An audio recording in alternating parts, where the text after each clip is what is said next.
Thanks for joining. Just for everybody who is new to this call, including our panelist today, Nick Bruns, we do this every Thursday, and it's topical conversations about how to implement technologies. As a recovering administrator myself, I always found it difficult to keep up with the inspiration and the innovation of my doctors, and I had nowhere to go to actually learn, how to implement this amazing technology. Well, we're here to do something about that. We're going to use opportunities like this to just share what we've learned so far, maybe pair ourselves with some real experts like Dr. Bruns and others, to figure out how can we implement these new technologies at the point of care, as a practice, as the practice leader, as the business side. And so, Dr. Bruns, thanks for joining us on this topic. Now, we've been doing conversations like this for a while now. Mhm.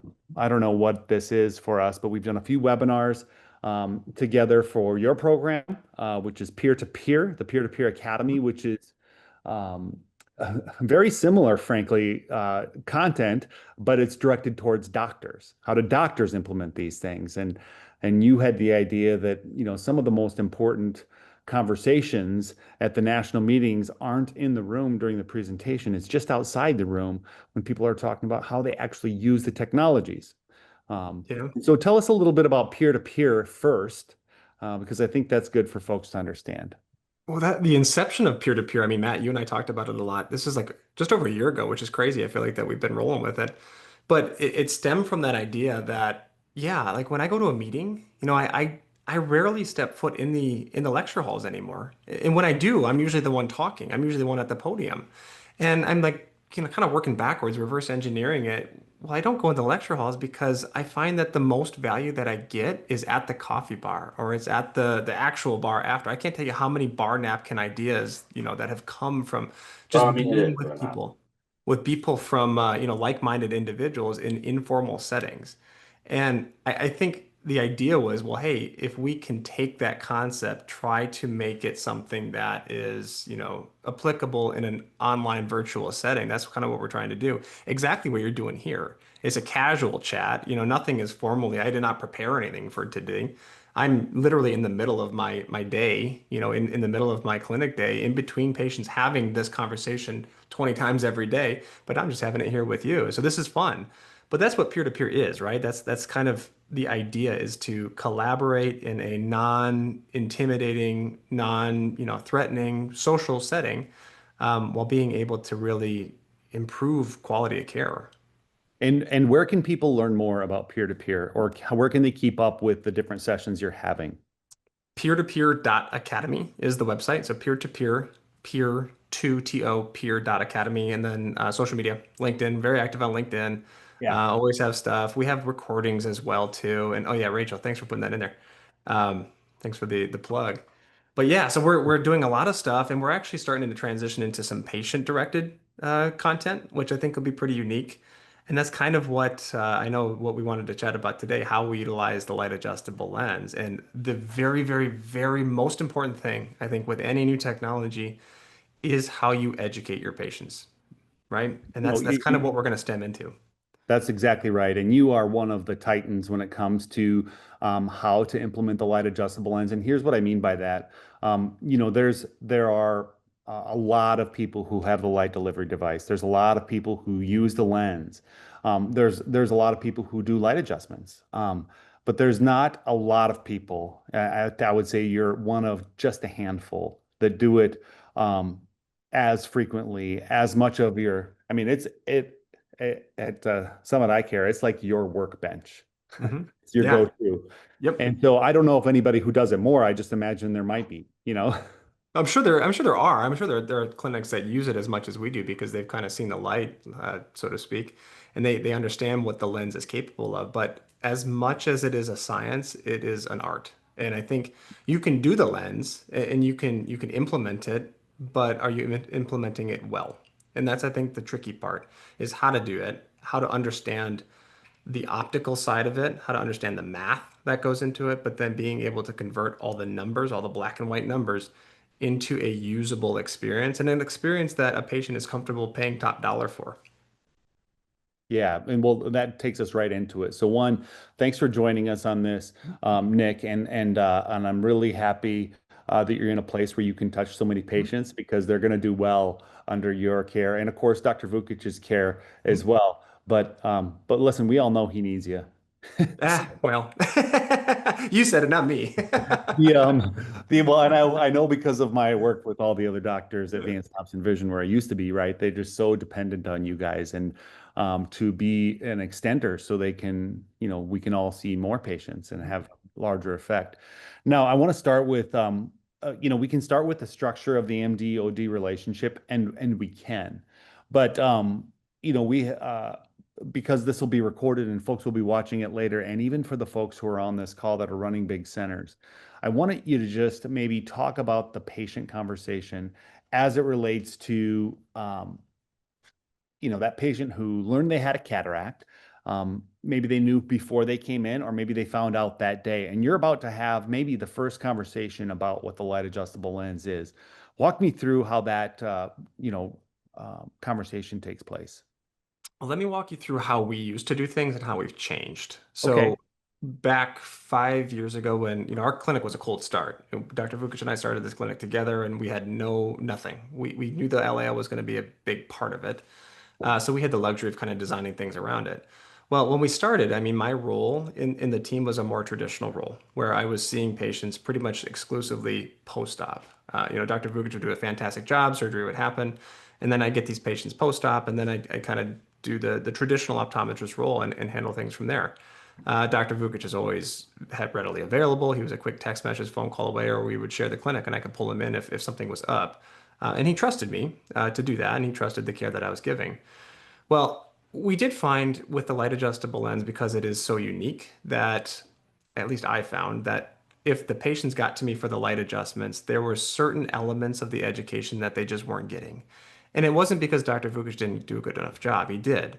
But it is like drinking out of a fire hose, where you're just trying to, number one, I have a cataract. What's a cataract? What do you mean you're going to cut my eyeball open? Oh, I've got two cataracts, so that's two surgeries.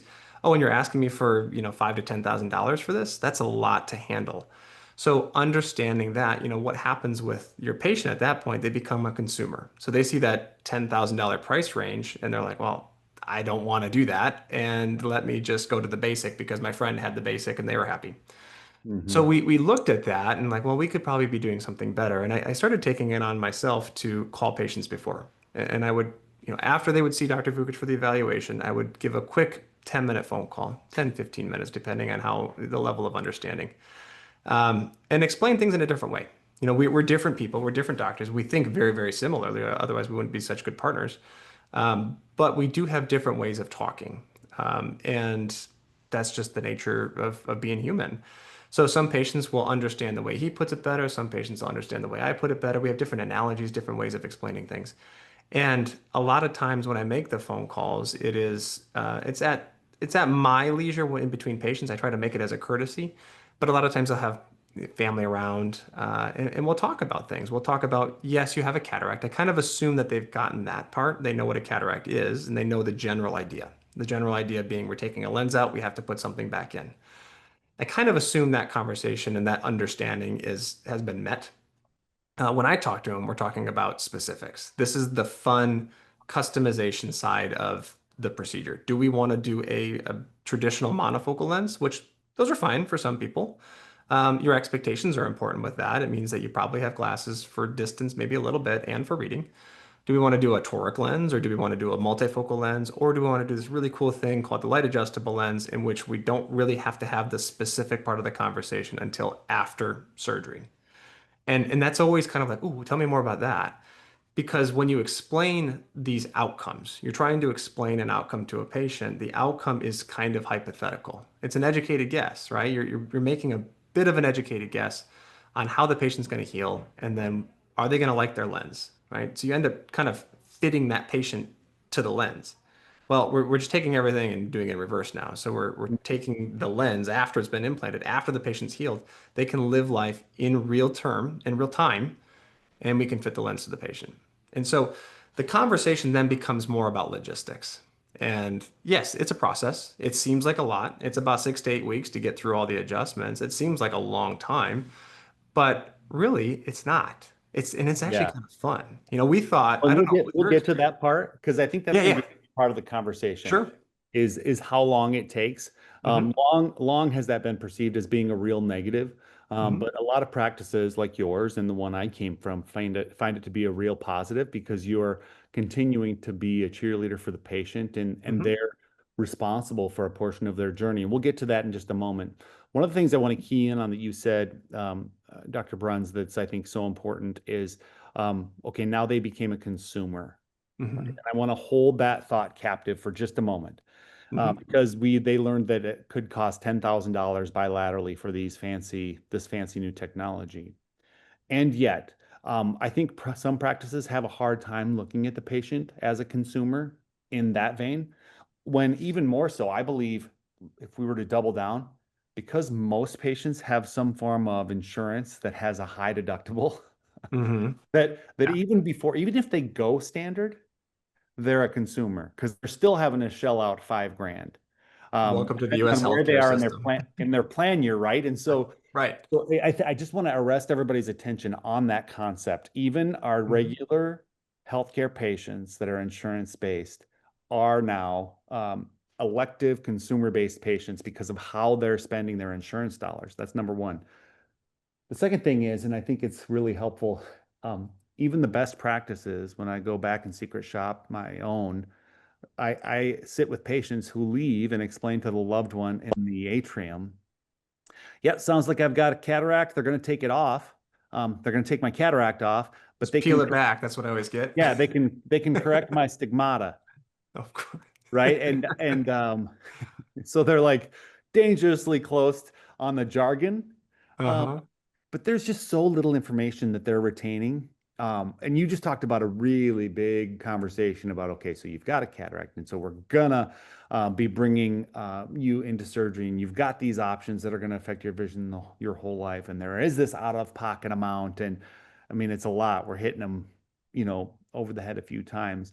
How important is it to have elements of that conversation take place prior to when they're sitting right in front of you?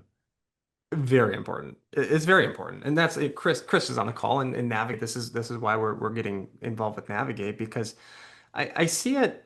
We work very closely with our referring network. In Milwaukee, we have a network of close to 100 docs who will send us patients, and they come in with different levels of understanding. Some docs, not to their fault, don't do a lot of education, and because they're in busy clinics and they've got other things that they want to do, the cataract is the cataract people's problem, which is fine. That's okay. Others do a lot of education, which I highly value. I wish everybody would be able to do that. It's just simply they can't. So if everybody could come in with at least the most basic level of understanding, that allows us to focus on the more fun part, which is the customized options and what we do. So if I could have everybody come in with just a very basic level of understanding, astigmatism, right? That's the big fancy word. What is that just in really, really, really rough sense? Not stigmata. Close, Matt. You're really close Yeah, I there. know. I was there. Stigma, maybe, right? Stigmas. That's the other one. Knowing what a cataract is, we're taking something out because I get patients all the time doing that. Like you take something out. I want, you know, you don't have to take anything and put anything back in. What are you talking about? An implant? Well, we have to put an implant in. That's the whole idea of what cataract surgery is. And then you kind of get that look like, what? And like, oh shoot, we got to back it up even further. We got to talk about the basics before we get into that. So, is it important? Yes, it's super important. And I wish everybody had a basic level of understanding. Well, and to that end, you've done a good job of, I mean, even before you were working with It's Navigate. no, it's I just asked for the banners. Oh, sorry. It's not Jensen. It's like not us. Oh, This is but it's like yeah, I Hi, didn't know. Steve. what Um, yeah, well, you were talking about how I was talking about how before you were having them help with some of the initial educational phone calls, Mhm. you were making those calls specifically. Two things Yes. on one, it demonstrates your commitment to really wanting that patient to be pre-educated prior to coming in. And then Mhm. two, it demonstrates the importance of as you're growing, finding a partner that can do that for you. And this is the kind of call where we don't mind calling out companies because it's been really, really helpful. But Why did you find it necessary to do those calls yourself, Nick? Because that's a pretty big commitment. It was, and it was really to save myself emotional energy. Because once you get to the light adjustments, I think if you talk to anybody who has not had a great experience doing them, probably wasn't because of the technology, it was because of the emotional energy that it takes to deal with a patient who is probably self-admittedly type A or double A or triple A. Some of these patients are really, really picky, and they sometimes have a little bit of a sense of entitlement. It just comes with the territory. So I found that once I got to that point, and we're talking about high level optical concepts, where, a lot of times we're doing a bit of a blended vision where we have one eye for distance, one eye for reading. If you want to have more reading, there's a bit of a sacrifice to the distance, and vice versa for distance. And the idea that reading glasses will still be necessary probably for small stuff, not for everything, but for small print. I found it that patients only grasped onto what they wanted to hear, where it was, I heard no glasses, right? Or I heard that my vision will be perfect. The term perfect is different for everybody. Your perfect is different from my perfect. And I don't like using that word because it's Yeah. highly subjective. So it was getting into the weeds on that conversation when I wasn't doing the phone calls that I realized that this is a pain in the butt. I don't want to do this anymore. And it creates a negative energy where you're trying to accomplish the common good. I'm working with the patient as their teammate. I have no incentive to make a patient unhappy. If you're unhappy, it's my problem anyway. So I have every incentive to keep you happy. And I found that if I wasn't making the phone calls, we started that journey together in a very negative way. And it Mhm. was because they weren't understanding what we were saying or in the way that we were putting it. And so I thought we could do a better job that way. Selective hearing, I think, is so important Hmm. with the patient conversations. I'm reminded of how I proposed to my wife, and, and she said yes, but she also said some other things. She said, yes, but there's a lot about you that has to change. But I didn't hear any of that. So She here we loves me, are. yeah. Yes, here we are. But I want to be real. I want to move us along here, and because you're the one doing some of the most important parts of the consultation. Then Dr. Vukic meets them, does the surgery. Hmm. You guys reinforce each other's role in it. They come back now and they're doing their light adjustments with you, and now you're kind of hand holding. You're their lifeline for the next Hmm. few weeks. Talk to me about how you pump up their tires and keep them positive during that time frame. We celebrate little victories very, very aggressively. We're very excited. At least I am, and the staff too. I think it helps to have people around you that understand the process and understand that this is a journey and every step we make along the way. So if we're tweaking their vision in a certain direction, you don't want to go too far. It's kind of like I use the analogy of golf all the time with this because when we start our light adjustment process, it's like your ball is at the fringe of the green. And we want to putt it in a direction that's going to leave us with a makeable second putt or a makeable third putt.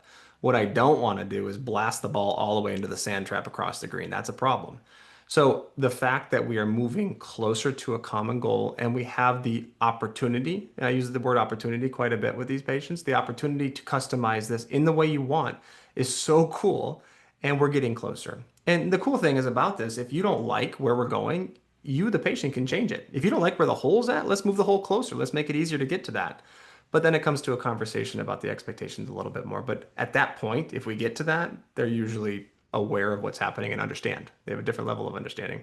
That's a really important window that you're describing well because they're in the driver's seat, but yet you're the Mhm. one who's making their kind of dreams become realized.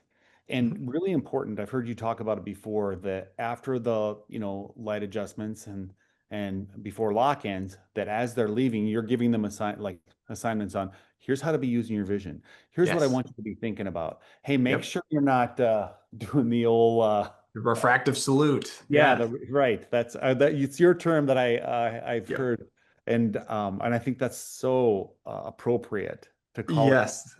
I Make sure you're using. definitely I'm very deliberate with them, especially the first adjustment day. I tell them three things. Number one, everybody should be on a regimen of artificial tears. Your eye is still healing. It's still going to be a little bit dry. Scratchiness is very common.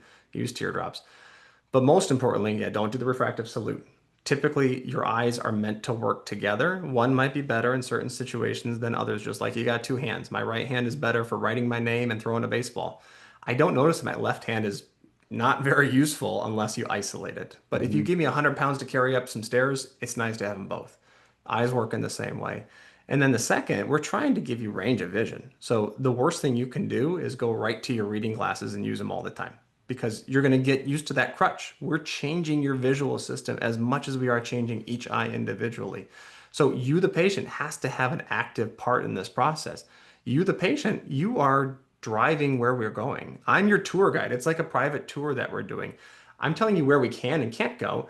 You're telling me where you want to go, though. Mm. And we're trying to Good. put these two things and meld them together into a custom treatment. And so don't reach for the reading glasses because the quicker you do that, you're going to realize that things are better with reading glasses because they magnify things. Of course they are. But we're trying to get you out of those. So don't go back to them.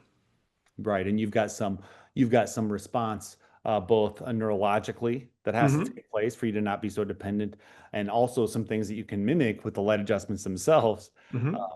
but I think again, one of the things I've heard you say before is that you're coaching them on, hey, I want you to practice noticing your vision when you're looking out in the distance, or when you're looking at your dashboard, or when you're looking at your phone. Just be thinking, just be aware of how you're enjoying or not enjoying certain elements of your vision. I think that's really powerful. I want to Hmm. move us along to communicating with outside ODs. You talked about the Hmm. 100 doctors who share in the care of the patients in your marketplace. How do you keep them apprised of these technologies? That's tricky. It's tricky because there's a lot of them. For me, it's a lot of just simple text messages. I mean, I've got my phone on me all the time. I think we all do. It's 2025. We all are. I got an Apple Watch on me, so if somebody's calling or trying to get a hold of me, they can get to it. Just old-fashioned letters, and we do educational events very routinely. We do at least one big event every year, and we do little dinners here and there too. And it's not about encouraging referrals. That's not at all what it's about. It's about educating our patients. And we invite them to peer-to-peer. I've had plenty of our local docs on our peer-to-peer academy webinars. Again, just trying to collectively raise the understanding of certain technologies. The better that our network understand things, the better that we're going to be. My wife is an optometrist, so she sends patients to us all the time, and I kind of use her as the barometer of like, what's the general understanding of what we're doing? Am I doing a good enough job? Are you getting from me what you need to? And she'll tell me like, Nick, that was great, or Nick, that was awful. No, you need to do a better job. And I really use that, and she doesn't hold back, which is great. But that's kind of how I keep track with the pulse of what's happening here in Milwaukee, at least. Yeah, that's really helpful. I do think those educational events are really powerful, and in part because this is the sexiest technology out there. I mean, Hmm. we finally have a lens implant that does what patients kind of thought all along we were capable of doing. Yeah, you're But right. You're right. we kind of over promoted it Yeah. in the years leading up to it. And so I think that the minute we start talking about it, they get it. Mhm. And their ODs get it. And so anything you can do to have them, either come to a night where you're going to do a light adjustment, or come to a night where you're going to do a patient-facing seminar, or maybe watch one of the procedures live. I think all of those things are really helpful for the optometric community. I want to take us to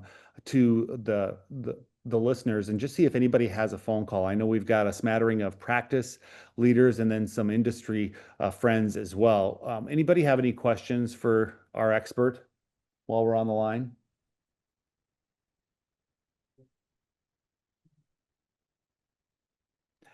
Dr. Chris Bonzel, I know you've got a loaded one. I was holding back. You could feel me holding back from hitting the unmute button. Yeah, Dr. Bruns, obviously we've had some conversations about this, and you just Mhm. mentioned, you're spending the time calling the patients before they come in, right? You know they're a candidate, but you want to talk to them about their options. And I love the way you phrased it. I think you said it reduces some of your emotional burden, right? Some of your units of work. Um, Mhm. and I know that, shameless plug, we just started calling patients on your behalf this Monday, so you probably haven't seen any results just yet. But what's the biggest thing that you see in a difference between when you get a hold of one of those patients and then they come in and see you versus when you don't get a hold of one of those patients and then they come in kind of having not having that foundational knowledge you talked about?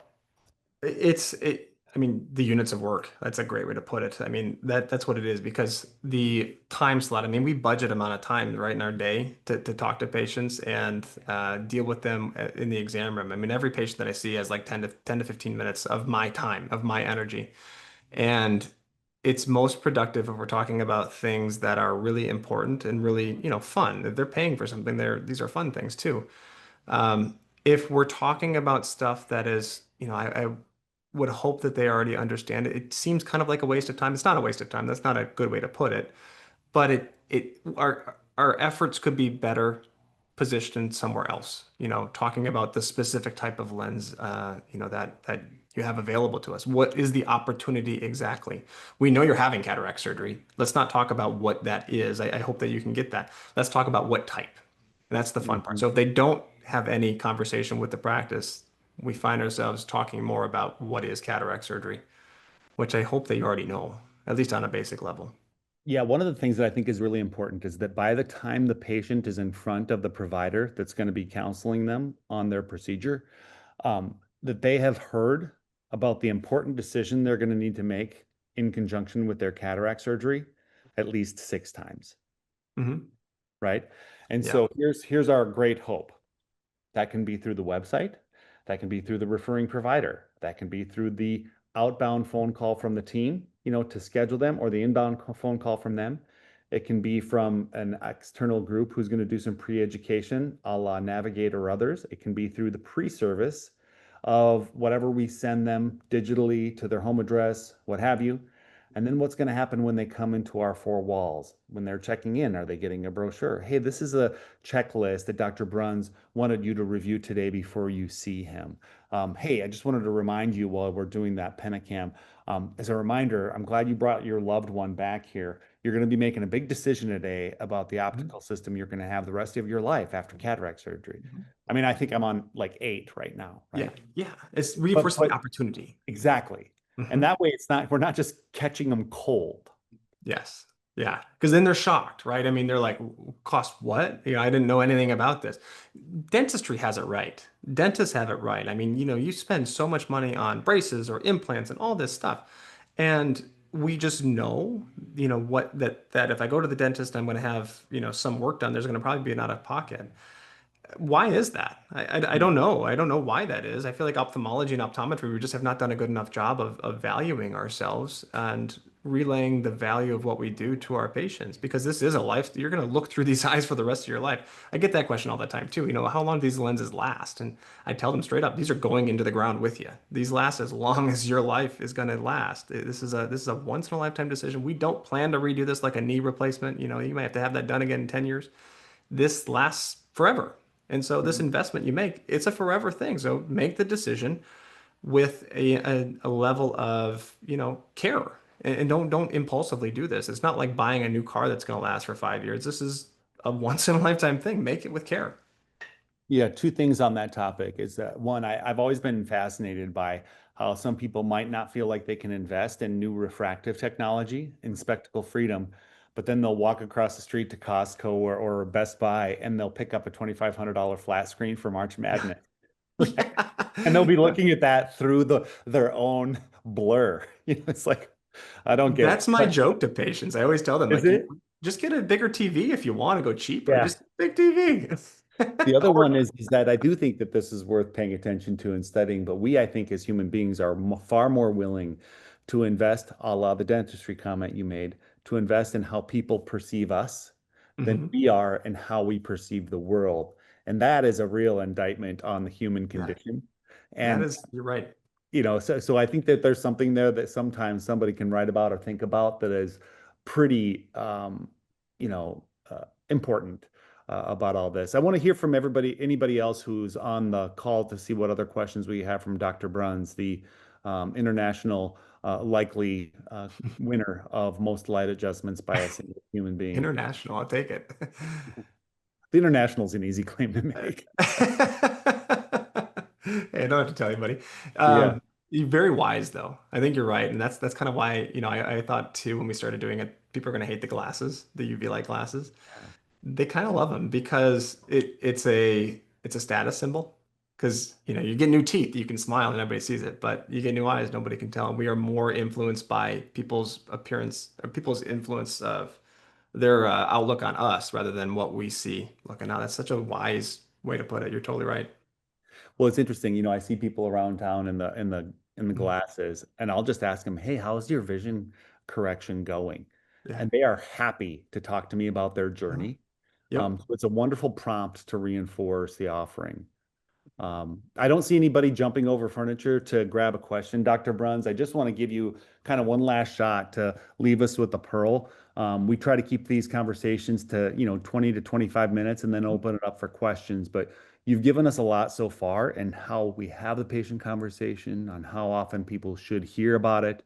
And then we just want to hear kind of any closing remarks you might have.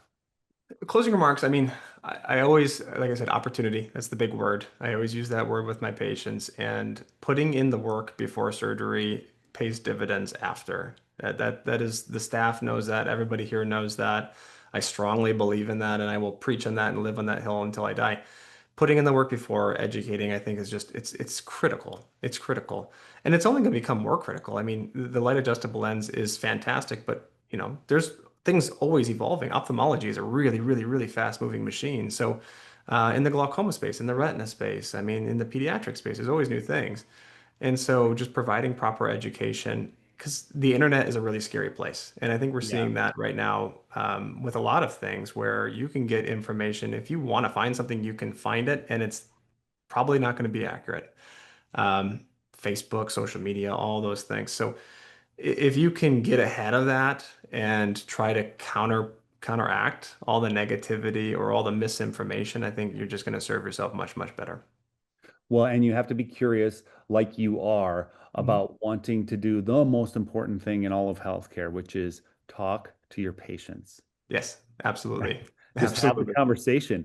And you've done well at that. Listen, I appreciate the time you've given us. You continue to be a leader in this thought process, a thought leader, a subject matter expert, but also on this and other technologies, you're very forward thinking. So I appreciate you joining us. Yeah. Look forward to our next session, Nick. Thanks for having me, guys. Thanks for joining, everybody. We'll see you next week.